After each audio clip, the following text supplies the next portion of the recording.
Assalamualaikum warahmatullahi wabarakatuh dan salam sejahtera. Terima kasih banyak kerana sudi datang untuk menonton video saya pada hari ini.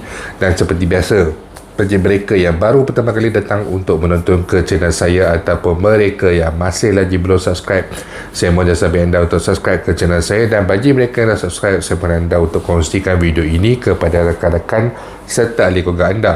Semoga apa yang saya nak kongsikan sedikit pada hari ini adalah satu perkongsian yang bermanfaat untuk kita semua, insyaAllah. Okey, semalam Abang Azmi Bugis daripada Pertubuhan Gagasan Inovasi Rakyat ada berkongsikan berkenaan dengan satu posting yang mana beliau telah pun mendapat satu macam cadangan daripada orang atasan, bukannya arahan lah, mungkin lebih kepada cadangan daripada orang atasan, yang mana siapa orang atasan tersebut kita pun tidak mengetahuinya, bahawa meminta kalau boleh dikumpulkan data ataupun sedikit maklumat berkenaan dengan jumlah ataupun baki caruman wang di dalam akaun satu, caruman KWSP di dalam akaun satu pencarum ini bagi mereka yang terutamanya sekali telah pun mengisi borang aduan sebelum ini, iaitu seramai 320,000 orang. Tetapi bagi mereka yang masih lagi belum mengisi borang aduan dan sebagainya, anda boleh saja memberikan respon terhadap kaji selidik terbaru yang dikeluarkan oleh Pertubuhan Gagasan Inovasi Rakyat ini untuk orang kata memberikan satu gambaran ataupun data yang lebih jelas, data yang lebih tepat berkenaan dengan jumlah wang dalam caruman akaun satu, baki dalam akaun satu oleh pencarum ni, berapa yang tinggal ataupun berapa yang masih ada. Okey, jadi kaji selidik ini adalah kaji selidik maklumat jumlah simpanan terkini pencarum KWSP di dalam akaun satu, yang mana pautan ataupun link untuk kita masuk ke dalam borang kaji selidik ni boleh diperolehi daripada laman Facebook Saudara Azmi Bugis ataupun di dalam laman Facebook Pertubuhan Gagasan Inovasi Rakyat. Ada disediakan di kedua-dua page berkenaan di Facebook. Okey, jadi sedikit sebelum saya pergi ataupun saya pergi dululah kepada borang ini, yang mana saya ingin kongsikan kepada anda semua berkenaan dengan gambaran macam mana hendak isikan borang ini. Saya akan tunjukkan kepada anda semua di video di tepi ini. Okey, borang tu boleh dapat dalam Facebook Pertubuhan Gagasan Inovasi Rakyat seperti yang muncul di tepi ini. Kemudian apabila kita dah klik, kita isikan email kita sahaja. Okey, lepas dia isi email, isi pula password untuk email kita yang tersebut. Okey, kemudian tunggu sebentar. Waktu ni saya tengah type, lambat loading dia. Okey, kemudian ada pengesahan lah, sebab saya ada buat pengesahan akaun, two step verification. Jadi saya kena sahkan yang saya menggunakan akaun saya ini di handphone ini daripada handphone saya yang lagi satu yang main saya lah. Okey, jadi di dalam borang ini dia ada keluarkan sedikit saja maklumat yang perlu diisi. Yang pertama adalah email pencarum tersebut. Okey, kita isikan email seperti yang tertera di tepi ini. Okey, yang seterusnya selepas diisikan email, kita perlu mengisikan nama penuh seperti yang tertera di dalam kad pengenalan pencarum itu sendiri. Okey, dan yang seterusnya, yang ketiga adalah berkenaan dengan umur, itu nombor sahaja 37 tahun. Yang keempat adalah nombor telefon pencarum tersebut. Okey, isikan nombor telefon. Dan yang terakhir sekali adalah nombor ahli KWSP. Nombor ahli KWSP ni banyak tempat kita berbolehi dalam sistem di tempat rekod kita bekerja, daripada pihak HR kita, daripada statement penyata KWSP kita, ataupun daripada iAccount. Kita boleh saja dapatkan nombor caruman KWSP di dalam website ataupun di dalam aplikasi iAccount. Itu yang paling mudah. Selepas mengisikan berkenaan dengan nombor ahli KWSP ini, okey, kita perlu menjawab satu soalan berkenaan dengan jumlah simpanan terkini dalam akaun satu.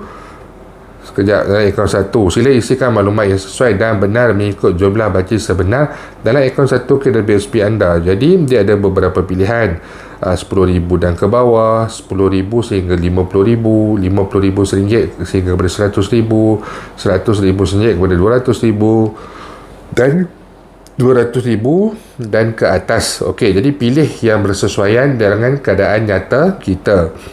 Selepas pilih, kemudian kita tekan saja pada butang submit dan akhir sekali dia akan tulis selesai. Kami telah menerima makluman kaji selidik ini. Terima kasih atas respon anda. Dan hasil semakan saya juga menunjukkan bahawa kita akan memperolehi email maklum balas yang mana kita telah mengisi borang kaji selidik ini di dalam akaun email kita. Ada email respon. Okey. Jadi sedikit saya nak berkongsikan berkenaan dengan borang aduan ini. Telinga saya berdengung, kurang jelas. Apa yang saya nak kongsikan dengan borang kaji selidik, maafkan saya, borang kaji selidik ini, yang pertama, borang ini tidaklah wajib ataupun tidak dipaksa untuk pencarum menyisikan borang ini. Cumanya bagi mereka yang orang kata berkeperluan, terdesak dan sebagainya, yang bersama-sama dengan Pertubuhan Gagasan Inovasi Rakyat untuk menuntut pengeluaran KWSP secara bersasar, anda boleh mempertimbangkan untuk mengisi borang ini bagi membolehkan pihak PGR mendapatkan data dan juga maklumat yang terkini yang lebih baik untuk dipersembahkan kepada sesiapa saja di majlis parlimen ataupun sebagainya, menteri dan sebagainya, wallahualam, yang mungkin nak dapatkan maklumat ini daripada hasil kajian daripada Pertubuhan Gagasan Inovasi Rakyat. Okey. Itu yang pertama. Yang keduanya berkenaan dengan khabar-khabar ataupun perkongsian bahawa berhati-hati dengan data peribadi dan sebagainya. Betul, kita memang sentiasa perlu berhati-hati dengan sebarang perkongsian berkaitan dengan data peribadi kita. Contohnya seperti nombor kad pengenalan, nama kita sendiri, alamat, nombor telefon dan juga perkara-perkara yang lain. Antara data sensitif yang ada di dalam orang kata borang kaji selidik ini adalah seperti nombor telefon dan juga nombor ahli KWSP. Tetapi dari segi satu sudut yang lain, nombor telefon ataupun nombor KWSP ini, yang mana kita perlu tahu bahawa yang kumpulkan data kita ini adalah pertubuhan, satu NGO, yang mana mereka ini tidak akan menggunakan data pencarum ini untuk sewenang-wenangnya ataupun untuk perkara yang tidak baik. Malah jika ada terdapat bukti dan sebagainya, tindakan undang-undang boleh diambil kepada mereka ini, ataupun kita boleh buat aduan ataupun report polis dan sebagainya untuk mereka ini diambil tindakan jika mereka ini menyalahguna data peribadi kita. Okey. Jadi data peribadi yang orang kata agak kritikal dalam borang kaji selidik ini adalah dua, nombor telefon dan juga nombor caruman KWSP. Dan bagi yang risau berkaitan dengan duit dan sebagainya, kita perlu faham bahawa dengan memiliki nombor KWSP pencarum yang lain, kita tidak boleh pun mengeluarkan wang caruman KWSP orang lain. Duit KWSP kita tak boleh hilang hanya sebab kita tahu nombor caruman orang lain. Tidak ada sebarang pengeluaran ataupun sebarang kaedah yang boleh dilakukan hanya dengan kita memiliki nombor caruman KWSP orang lain.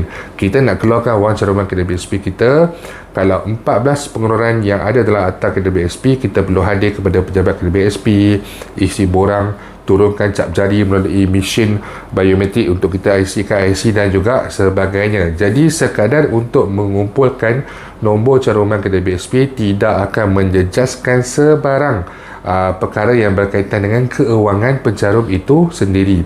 Kenapa perlunya ada nombor keahlian KWSP ini adalah untuk menunjukkan bahawa maklumat yang dikongsikan oleh pencarum kepada Pertubuhan Gagasan Inovasi Rakyat untuk dipersembahkan kepada mereka yang orang kata membantu untuk menguruskan perjuangan ini, supaya maklumat itu dikatakan tepat.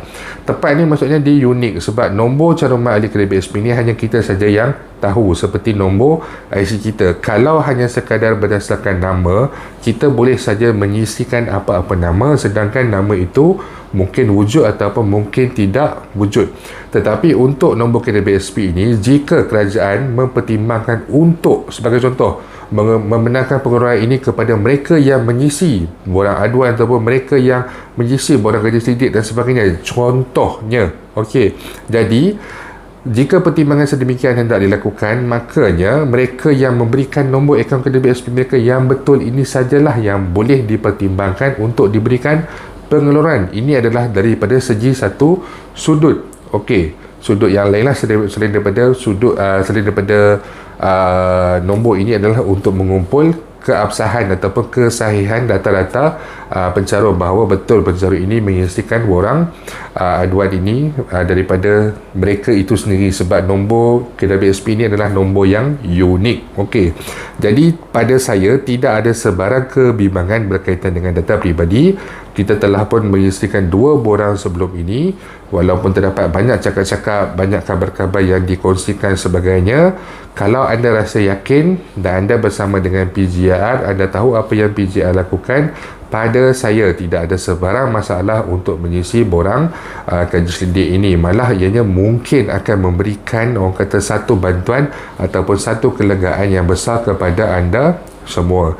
Jadi saya rasa mungkin saya dah cover dan menjelaskan sedikit apa yang ada dalam borang tersebut dan menjelaskan sedikit berkenaan dengan data peribadi dan sebagainya. Jadi saya harap isu ini ataupun sebarang persoalan berkenaan dengan perkara-perkara ini jelas telah terjawab. Dan bagi mereka yang mungkin mempunyai sebarang persoalan berkenaan dengan isu ini, anda boleh utarakan persoalan. Lebih senang lagi untuk saya jawab adalah di komen YouTube di video ini, sebab insyaAllah saya akan cuba memberikan respon sebaik mungkin bagi setiap persoalan yang ada.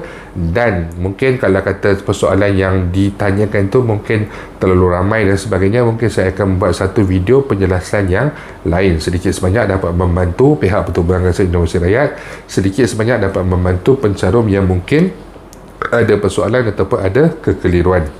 Itu saja sedikit perkongsian pada saya untuk hari ini. InsyaAllah jika ada sebarang perkembangan terbaru, saya akan berkongsikan kepada anda semua kelak. Bagi mereka yang mempunyai sebarang persoalan, sebarang masalah ataupun sebarang komen, anda boleh utarakan di ruangan YouTube saya, Firdaus Selamat, di Facebook saya, Firdaus Selamat Channel, ataupun di TikTok saya, Firdaus Selamat 85. InsyaAllah kita akan jumpa lagi. Jangan lupa untuk share, jangan lupa untuk subscribe. Assalamualaikum warahmatullahi wabarakatuh.